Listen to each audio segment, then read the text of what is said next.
বলিউডের কিংবদন্তি অভিনেত্রী শ্রীদেবীর মেয়ে খুশি কাপুর সম্প্রতি মিডিয়ার আলোচনার কেন্দ্রে উঠে এসেছেন। তার শারীরিক পরিবর্তন নিয়ে, নাক ও ঠোঁটের সার্জারি নিয়ে নানা সময়ে সমালোচনার পর তিনি এবার এ বিষয়ে খোলামেলা বক্তব্য দিয়েছেন।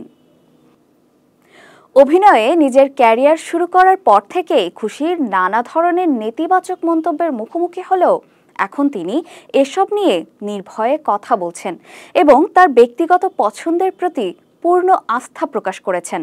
চলুন জেনে নিই খুশির এমন বক্তব্যের পেছনের গল্প। বলিউডের নারী সুপারস্টার শ্রীদেবীর ছোট কন্যা খুশি কাপুরকে নিয়ে চলছে নানা আলোচনা সমালোচনা। বিশেষ করে তার নাক ও ঠোঁটের সার্জারি নিয়ে উঠেছে নানা প্রশ্ন। তবে এ বিষয়ে এবার খুশি খোলামেলা মন্তব্য করেছেন।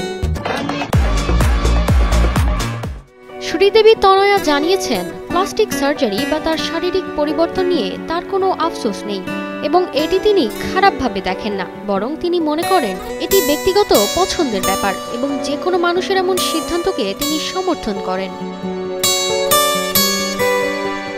খুশি কাপুর, যিনি সম্প্রতি জোয়া আখতার পরিচালিত দ্য আর্চিস দিয়ে অভিনয়ে পা রেখেছেন, তার ক্যারিয়ার শুরুতেই নানা ধরনের অনুমান এবং নেতিবাচক মন্তব্যের শিকার হয়েছেন তিনি। তবে তিনি এসব মন্তব্যকে গুরুত্ব দেন না। এই নতুন প্রজন্মের অভিনেত্রী তার অভিনয় জীবনের প্রথম থেকেই মিডিয়ার নজরে এবং তার পরিবারের পরিচিতি তাকে আলোচনায় রেখেছে।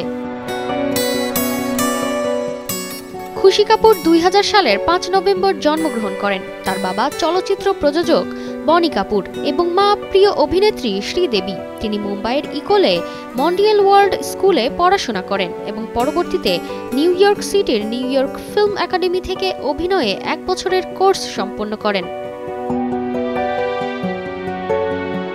খুশির আত্মবিশ্বাস ও ব্যক্তিগত জীবন নিয়ে খোলামেলা বক্তব্য বলিউড ইন্ডাস্ট্রিতে তার অবস্থান শক্ত করতে সাহায্য করবে, এমনটাই মনে করছেন অনেকেই।